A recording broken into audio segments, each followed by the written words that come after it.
bit higher. You had Indiana a little bit higher.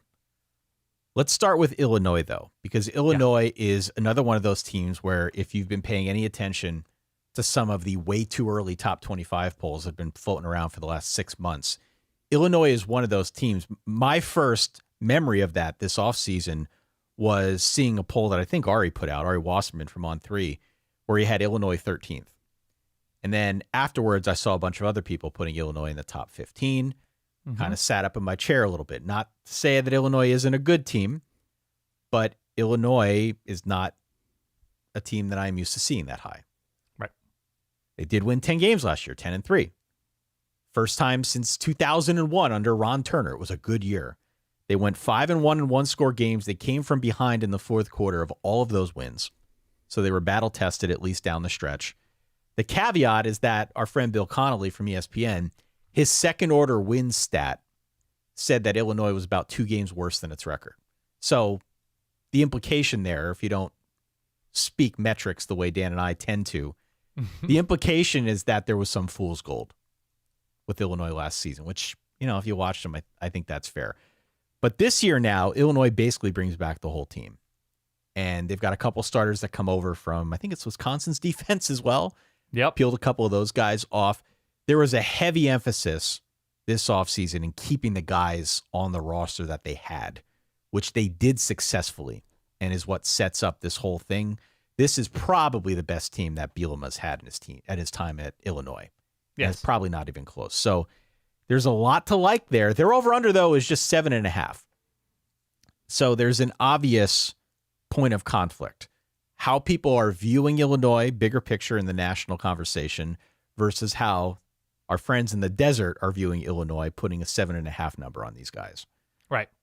Which side of that number do you come down on? I still think I would take the over. I think they're an 8-4 type program.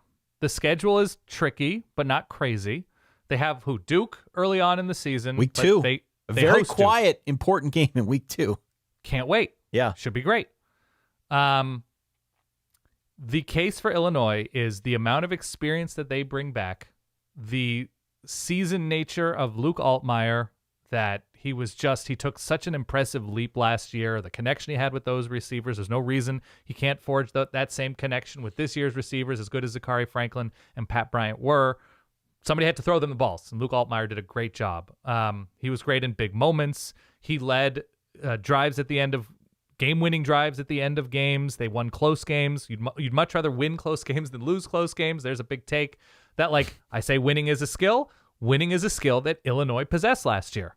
They won close games late, and they did it consistently, and that's great. I don't say that to, pat them on the head. There are a number of coaches who came nowhere near what Brett Bielema and his staff were able to do at the end of close games last year. Defensively, they return a ton of talent, even though they're rebuilding sort of what they are up front. That, against the pass, they were good. They weren't a good third down team. They weren't a good third down team. The pass rush was non-existent. Yeah, right. But you look at this year's team and you're right. The entire back seven is back.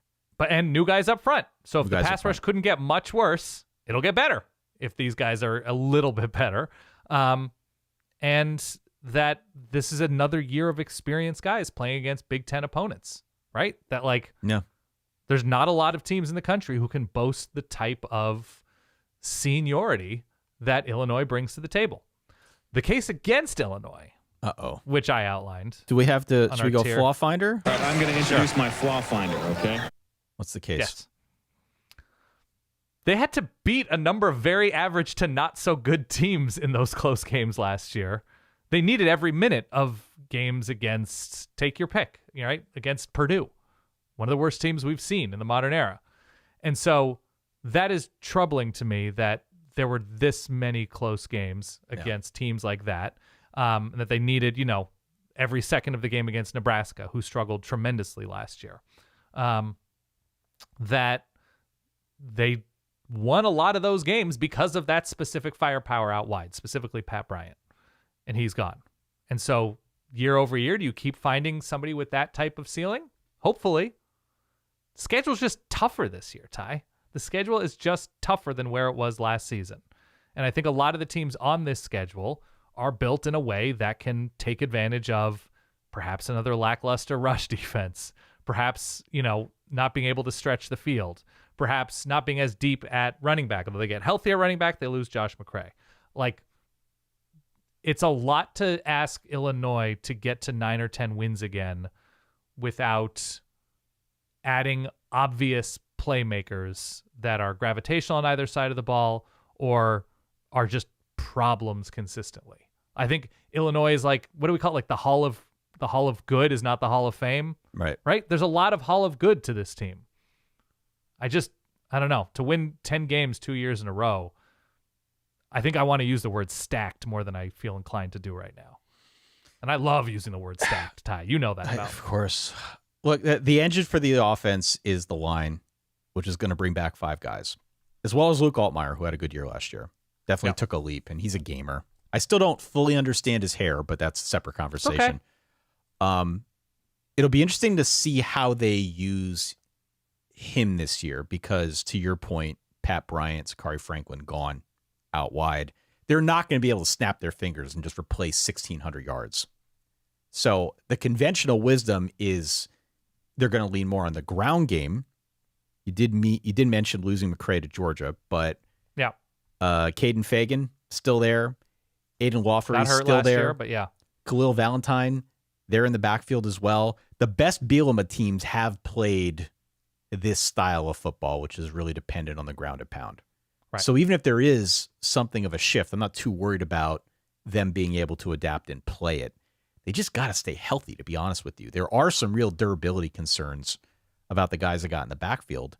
And if we start seeing guys go down, if that eats into how they want to play this year because of limitations elsewhere, that's where I think it could get interesting. This is me splitting hairs, though. I've got Illinois as a 9 or 10 win team this year. And I did not expect to be that high on the Illini this year. I do think the Ohio State game's a loss. That one's at home. But as I look up and down the schedule, I see a bunch of teams on here that I think they can handle. And I think truly in this day and age, in the portal era, having guys that have been on the roster, that are familiar with the system, having some stability. We say it all the time, stability is currency. And Illinois is probably a really good test of that this season. Agree. Because they're going to have a lot of guys back and guys who were part of those games last season where they were in those tight spots against maybe teams that they shouldn't have been. That builds character to win those games, to come out on the other side of it. We've talked about countless others here through preview season that were not as fortunate. So winning is a skill. These guys were part of it last season, and now a lot of them are back. I like Illinois. I've got Illinois, what did I say, 4th? I think I've got them 4th in the conference this year. Right. I like what they've got coming back. I'm curious to see what the ceiling is. I don't know if we fully know what it is yet. They just have more losable games on this schedule. That's the difference to me. That Duke is on there, Indiana's on there, USC is on there, Washington is on there, Wisconsin's on the road. It's just, I don't know. I think you need some of those breaks to win those close games, and to ask for it 2 years in a row is a lot.